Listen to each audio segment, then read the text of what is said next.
Yeah, so taking a look at preseason All-State Underclass now, I think we're going to talk through our top pitchers.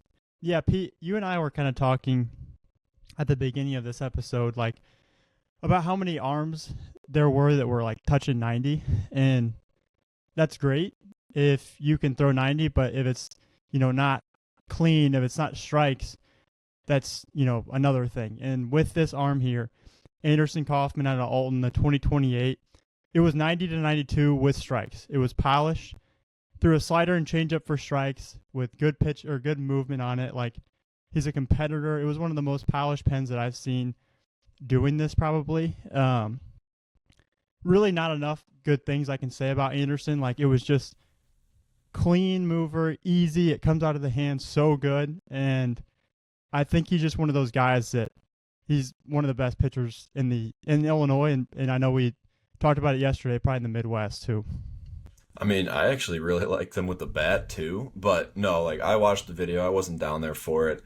It's, that's how it looks. It's so athletic. It's in the zone. He repeats, and like you said, he's a competitor, right? It plays in game. Like I saw it. I made the drive down to Edwardsville last year to see him starting against Edwardsville as a freshman, on the mound, and like he has that it factor to him, right? He wants to beat you. He doesn't care who you are. He knows he's good in a good way. It's not like he's not cocky. He's not showing you up. He just knows that he's good, and that's what you need. Those guys, those are the guys that make it far, right? They believe in themselves, and they know that they have the stuff to beat you. And I just can't get over like when I was watching him. He didn't have the best day either, but like you could just tell like that kid has it, and he's gonna be playing baseball for a really really long time.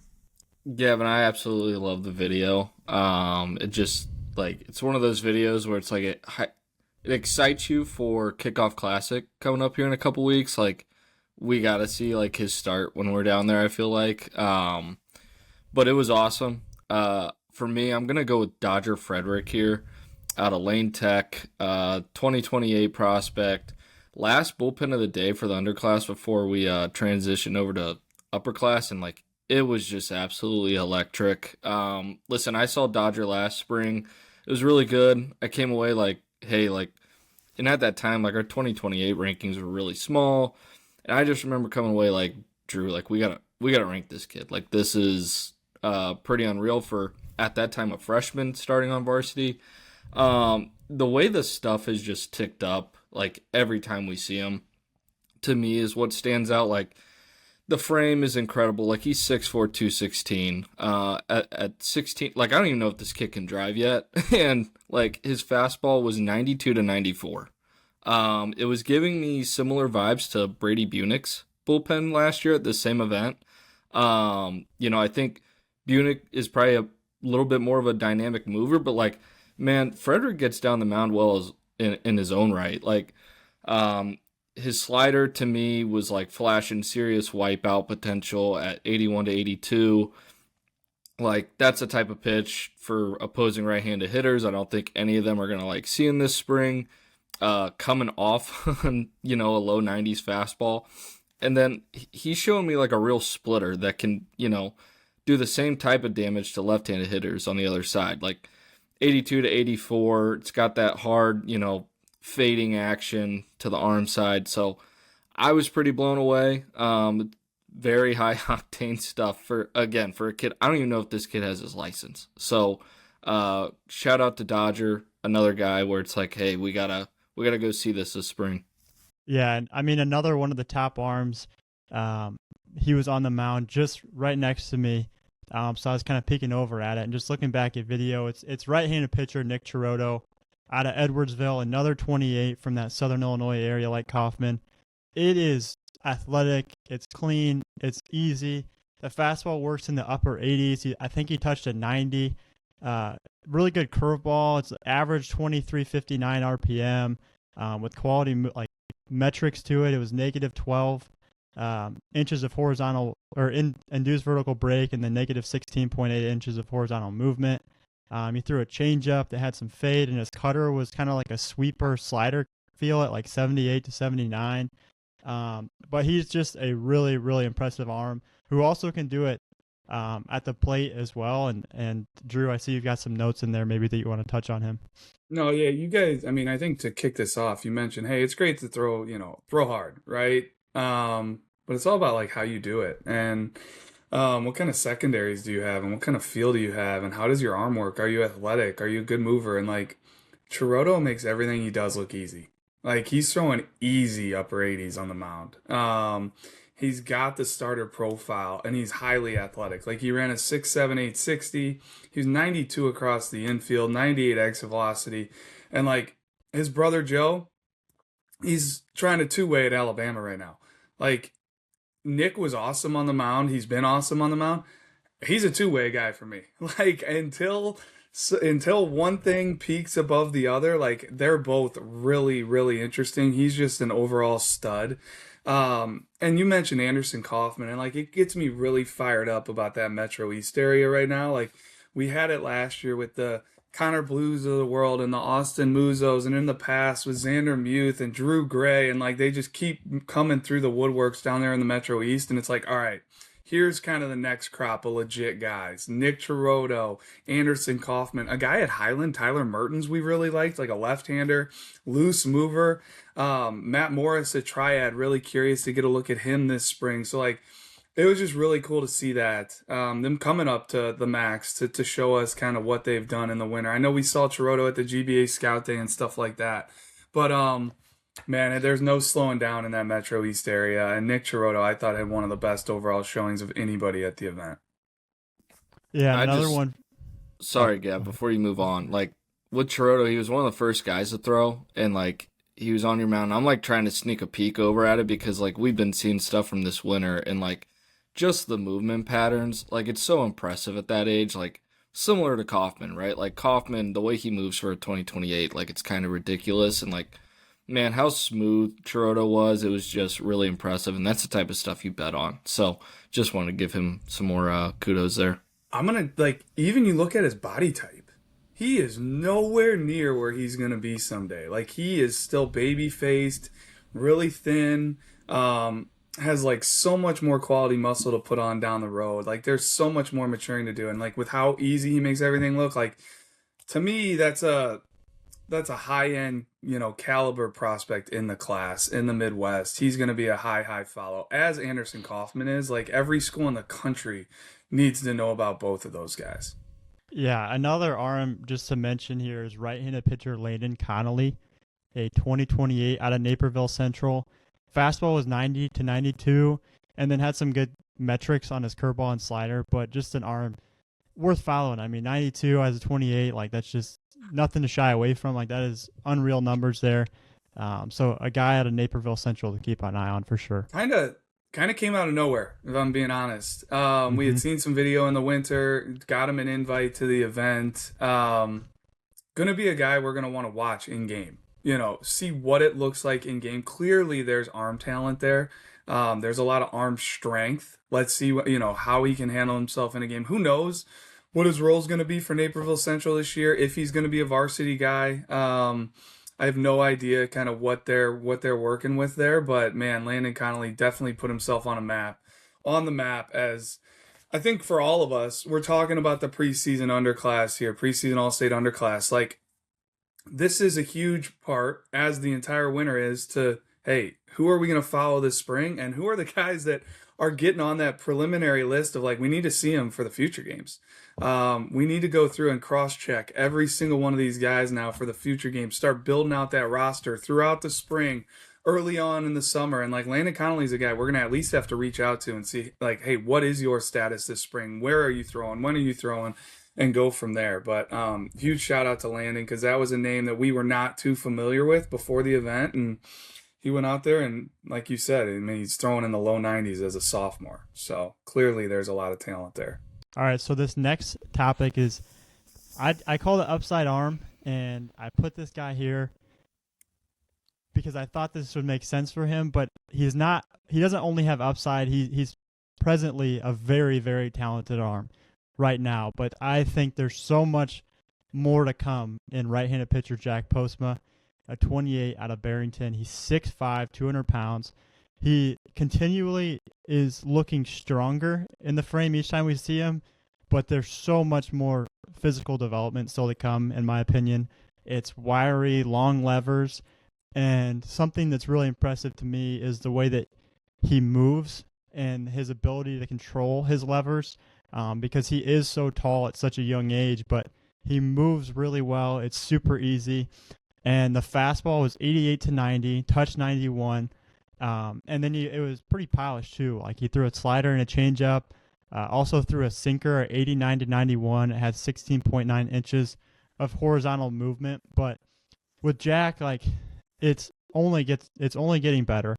He moves really, really well for a sophomore at that size. Like it would not surprise me if he just continues to have everything about his repertoire take up, the metrics, the polish. Like I am very high on Jack, and I'm excited to see what his future is these next couple of years, and a guy for sure to go out and see this spring.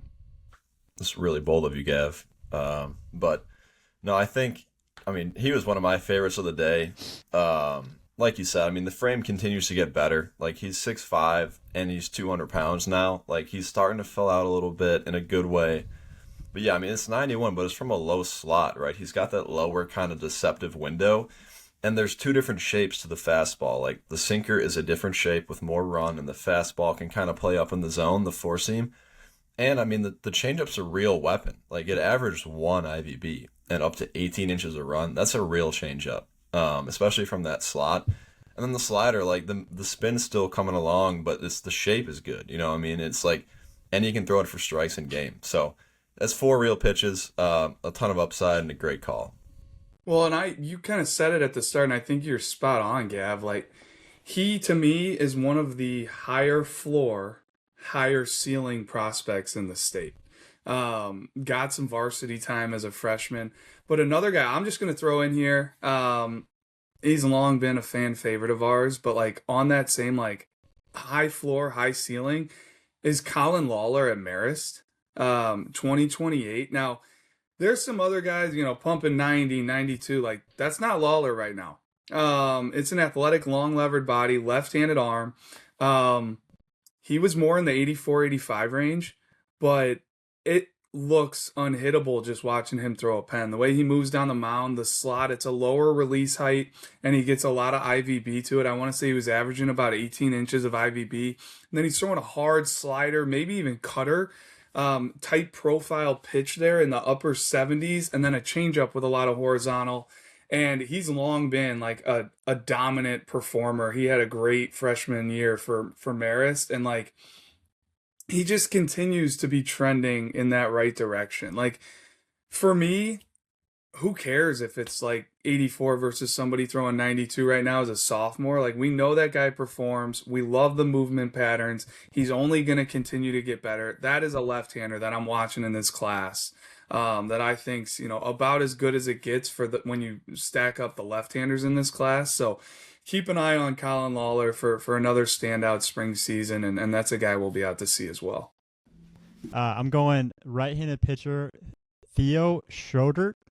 I think that's how you say the last name, Theo Schroeder, out of DePaul College Prep of 2029. And again, another upside arm here for me. 6'2", 155-pound frame. It was wiry, again, kind of long levers. Tons of physical upside still to come, but on the mound, it's loose and athletic. He has a quick arm. The fastball sat 85 to 87, and he worked up to 88 miles an hour with carry. Threw a curveball at 71 to 73, and then a changeup at 76 to 79. Also threw a 77 to 80 mile an hour cutter. And just a upside arm there in that 29 class. I mean, up to 88 at that age with the movement patterns in the frame. Like, just wait until the strength continues to develop. You'll see that velo tick up, I'm sure. But love that arm there out of DePaul College Prep. And not sure if you mentioned it, up to 91 from the outfield as well. One of the top outfield velos of the entire event, and he's a 2029. My first guy, like I said, I have two here for this category, but my first one's going to be right-handed pitcher Jacob Height out of St. Lawrence at 2028. Listen, Jacob was like a big winner for us. I want to say that was this past fall.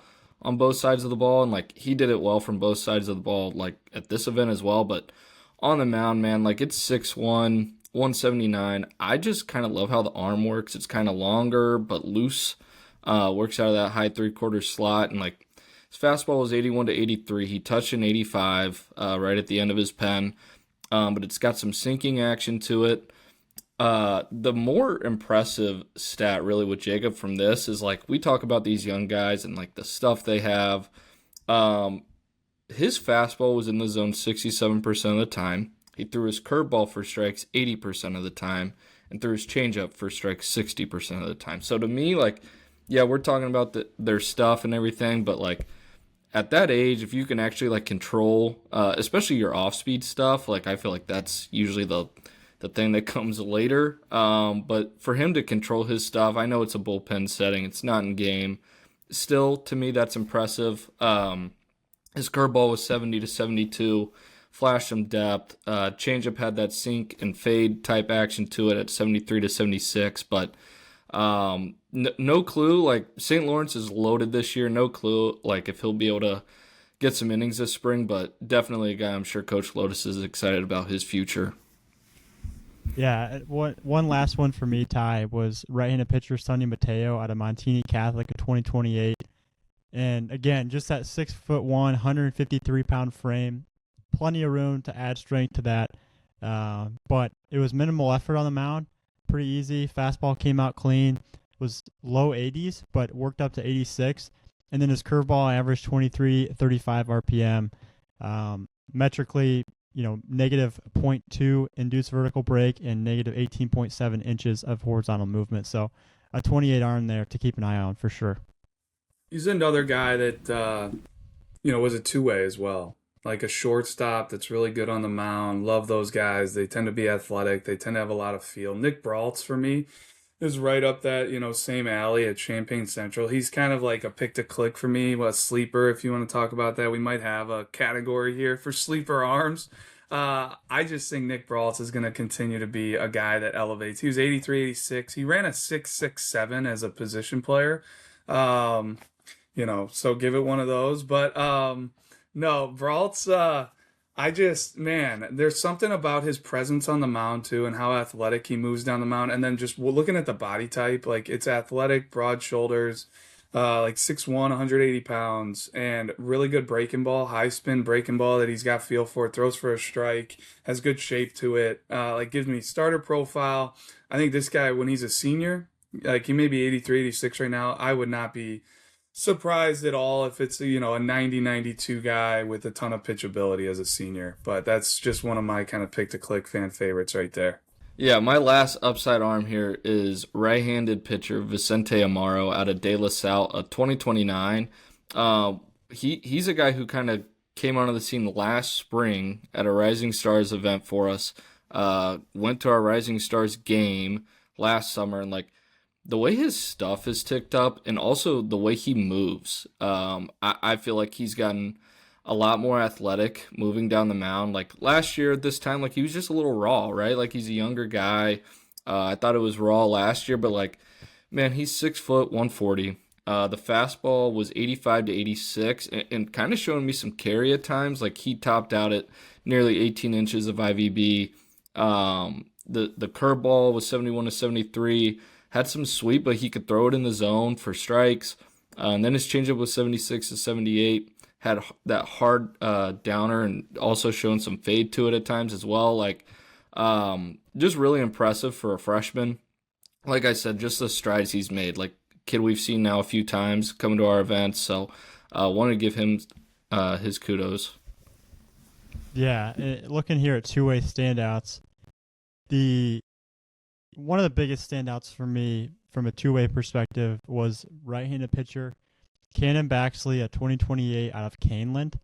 And on the mound, I think the thing that impressed me the most, like we'll get into the metrics and the fastball and stuff, but was how easy it was.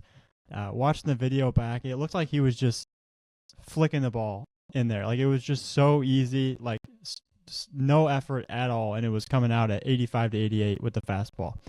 The curveball was low 70s, averaged 25.19 RPM.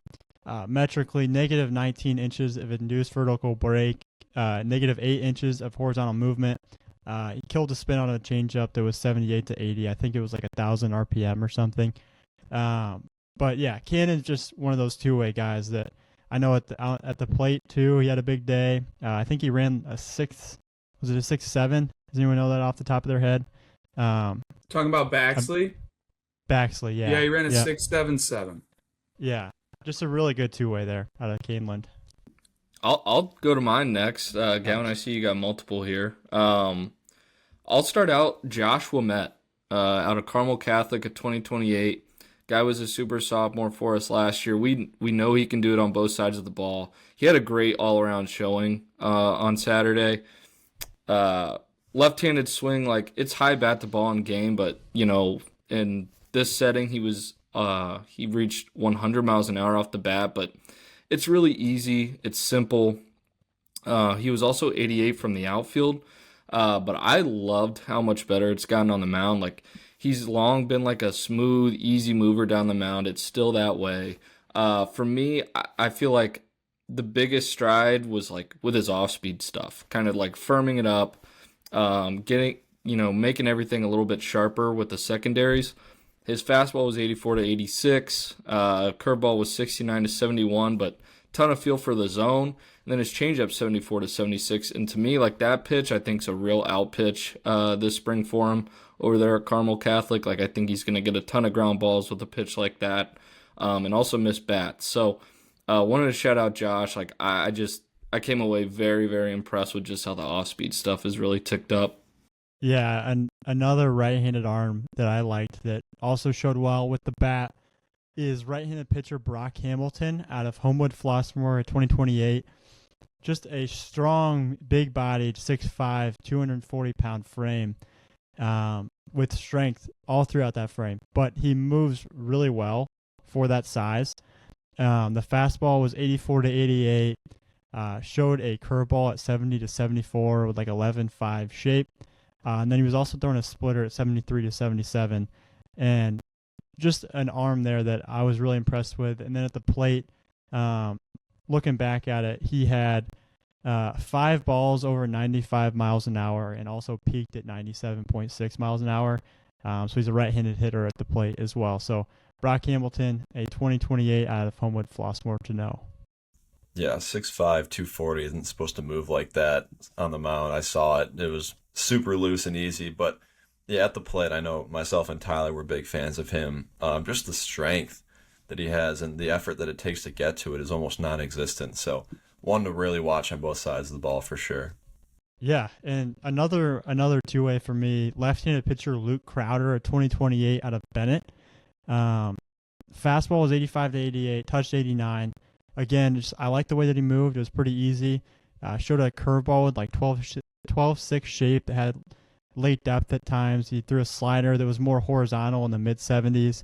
And then he mixed in a changeup that was in the mid-70s. He did lower his arm slot like a little bit on that pitch, but it did get some fade to it. But I just really like the mover. He's an athlete. I think there's upside there. 6'2", 170-pound frame. So liked him on the mound. Yeah, the swing really works too. It's super loose and flat and easy. I don't really know what I like him more as right now because I do think the bat has a chance to be really good. But no, he's a great one to follow this spring for sure. So a couple guys that we had, really good two-way notes on, and I'm not gonna speak too much on like how it exactly looked because I didn't see a ton of these guys with everything else we had going on. But Silas Rainey, probably one of the top 2029 two-way guys in attendance. Just looking at the numbers he put up and our notes we had on him. Mason Koth as well. He was a junior future game participant for us this past summer. Long levered guy, really good notes across the board. And then Paulie Hobbs as well. He's now, I think, transferring to Hanover Central in Indiana, but he was another junior future gamer that has loud tools across the board. And I just wanted to get in on, one thing that I was really locked in on for the majority of the morning was the underclass infield defense. and it was really good across the board. Like we talk about how deep the arms were and just how impressive it was. Like I was super impressed with the infield defense at shortstop over there, and like a couple guys that just stood out to me that I want to call out. I won't go too, in depth on them, but Mason Almazan was one of the biggest winners for me as far as like the strides he's taken since the last time we saw him, the way the tools ticked up. Like he was upper 80s across the infield with all kinds of actions. And one thing that stood out to me that I'm always looking for is like these guys that throw hard across the infield, that's great, right? But how many are actually on the bag? How many crow hops are they taking?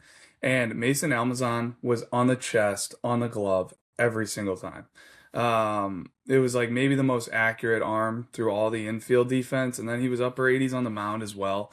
Peter Pignatello from Bennett 2028 was another standout to me. Like he's taken some really good strides.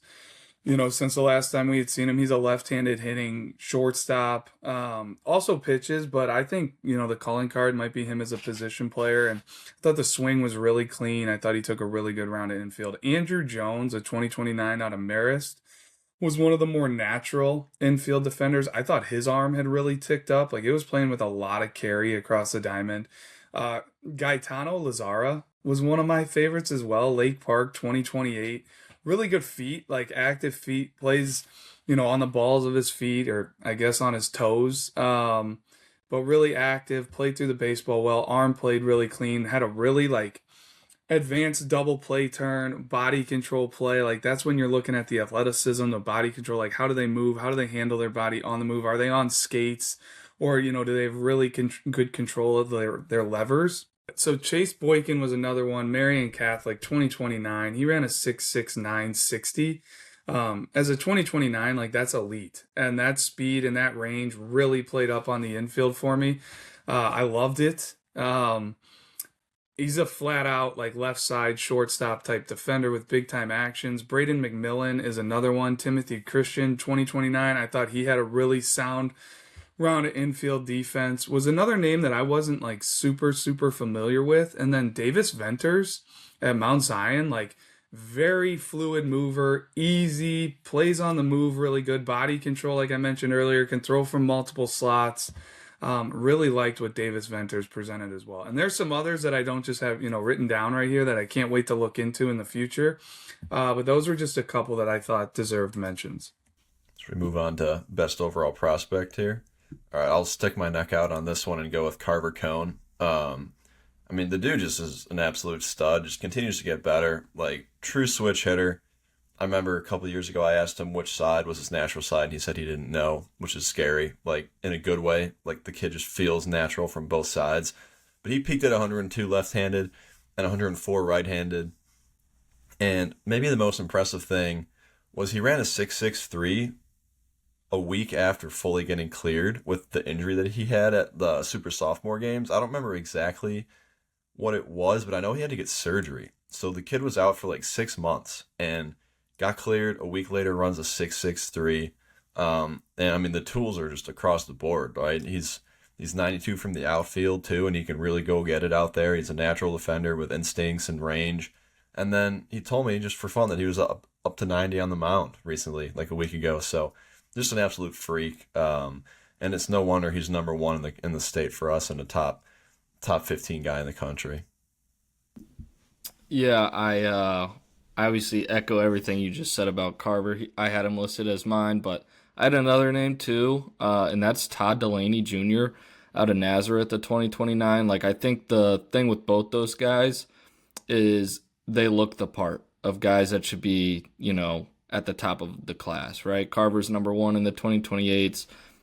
Todd is currently number 2 in the 2029s. It's obviously very early for those 2029s, but I love Todd Delaney's roundup EP. Him and like I know you did too. Like, it's an athletic right-handed swing, but there was some polish there for a freshman. Love the look of him at the plate as well. Like, I think in those types of settings it'd be very easy to understand maybe the younger guys being a little timid, hitting off the machine or whatever, but like Todd, it was just like, yeah, this is like another day, man. Like, whatever. I'm just gonna rake. But love the look of both those guys. But those are my probably my two favorite rounds of BP I saw, but just overall prospect wise as well. Like both those guys just continue to stand out. Yeah, I mean, Ty was one of my favorite rounds for sure. I mean, there was like clear rhythm, and the kid was like, you could just tell he was comfortable. He's got some swagger to him too. But yeah, I love the swing, and it's only going to get stronger, right? The frame is like really wiry right now. Like he's got a ton of room to grow. The feet look big. Like he's going to continue to get taller. Yeah, just that kid, ton of upside there. Now I don't know, Drew and Tyler, did you guys have a top overall prospect here? If not, I can hop into like another favorite round of mine. You go for it. I'm done. Okay. Just another favorite round for me was Weston Wizakovich, like one of the biggest winners we had at Super Softs, and I mean the kid's just long been a hitter, right? And it's one thing to take a loud round of BP and just show off the power, but he was showing real feel to hit. Just I love the bat and I love the way it works and just the approach that he shows in game and in his rounds of BP. But he was up to 103 and average 95. And with him, he's a catcher outfielder, but he ran a 6.6. So the tools continue to get better across the board, and couldn't be a bigger fan of him. I can just keep rolling here. I got an upside sleeper on the north side of Downers where I'm at, Charlie Coman, 2029. Now, I only saw the bat, but I know that he's interesting on the mound too, but just super loose and handsy, right? It's just, he's one of the kids that we were all kind of pointing to at the JFGs and being like, that kid's going to be a stud. Like, he's maybe not as loud or as toolsy as a Pauly Hobbs right now, but like, that's what it looks like at that age. It's fluid. You dream on the movements.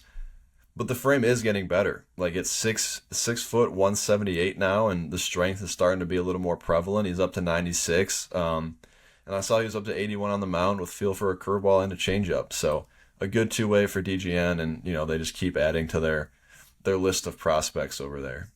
Well, I've got an upside bat I want to touch on now. This is one of Drew's favorite guys, I think, but it's Drew Whitney out of Barrington at 2028.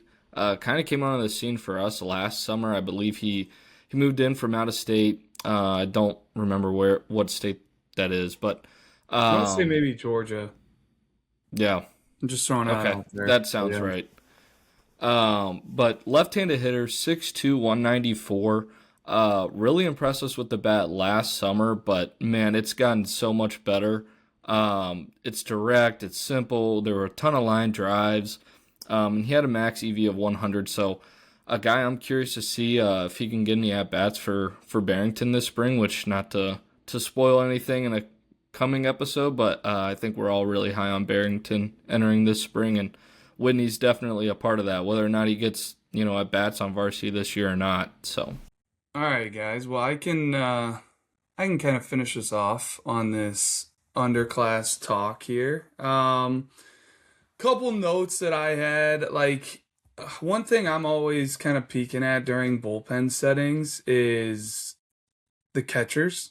Like, it's great to, be watching the arms, but these arms that are throwing really, really good stuff at a young age, like I want to see the catchers that are handling them. One that really stood out, and you guys just kind of mentioned like top overall prospects from the event. I think you can throw this guy in the mix, but Terrell Hampton Hall, he's a 2029 at De La Salle. Like, it's as advanced with the glove and the receive as I've seen in a long time for that age. Really quiet receiver and like elite glove hand. Sticking balls, handling velo, all that kind of stuff. And then another guy that stood out to me was another 2029, Mason Carlson.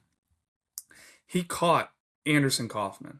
First off, like, just being a 2029 and jumping in and catching a 2028 like says a lot. But then watching him catch Anderson Kaufman, it was so good that I had to call out like, hey, who's catching right now? Because Kaufman's throwing 90-92 at the bottom of the zone. It's a big-time breaking ball. It's a good changeup. And Carlson is sticking everything. So Joliet Catholic 2029, Mason Carlson. Isaiah Walter, I think, stood out as well catching bullpens. And then he was going to be someone that I was going to mention in kind of my next category here. Like, not only did he show well catching bullpens, and he stayed to catch the upper class. Like underclass got done. We bring in the upper class arms, and he's a guy that's like, hey, I want to catch these 2027s. Says a lot about him. There's a lot of catchers that, are ready to get out of there before, underclass is even done. He's a guy that wants to stay, whether it's because he wants to, continue to get better, or he wants to see these 27 arms, whatever it is, like, you got to love that grind. And that's what it takes to be a catcher at the next level. Like, catchers have to grind harder than any other position. So that really stood out to me. And that came after, in the underclass portion, like, he stood out to me as a data darling guy. Ran a 6.7760. He was 80 from the crouch, low pop time of 188, exit velocity of 103. So like checking off a ton of boxes there across the board, and love to see that he stayed and caught bullpens. Tyler, you mentioned Jacob Height, as a bullpen that you really liked, and I just wanted to kind of mention him as a position player here too. Like, you've gotten in on him. He went from a 709 last year to a 680 at this event 60. He went from an 81 to an 86 in the outfield. His exit velocity was in the double digits, like mid to upper 90s last year. Now it's 103. Some other data darling guys I want to get in on. Outfielder Barrett Schifferdecker at Loyola. He's a 2028, 6'3", 204-pound left-handed hitter, and is like, man, first off, checking off the frame box, and then runs a 6'7", 160. He's 88 from the outfield. It's a 104 exit velocity. He's a guy that I'm like, as soon as these videos are all up, like, I'm watching that video. I'm locking in on that. And that's going to be a name that's, firmly in that follow list for future games. Outfielder Gavin Helpingstein from Brother Rice, 2028. As athletic as it comes from, all the athletic testing that we do at the event, led the event with a 6'6", 260, was 86 from the outfield, 101 exit velocity, but then we do our Vald vertical jump test on a jump mat, force plate, whatever you want to call it. He jumped 35 inches. The next highest was Chirotto. We talk about Chirotto just being a guy and, being a two-way guy, running a 6'7", 8", or whatever he ran. But like, Chirotto was next up at 29 inches. Helpingstein was 6 inches better than that. And there is a large grouping from like 29 to 27. So like, talk about outlier numbers that came out of this event. Gavin Helpingstein's vert jump was, as big of an outlier as we saw. So, just some guys there that I felt like deserve some mention, and I'm sure there are so many others that we can mention from that event. But guys, I'm ready to move on to upper class, unless I missed anybody there in underclass you guys want to get in on.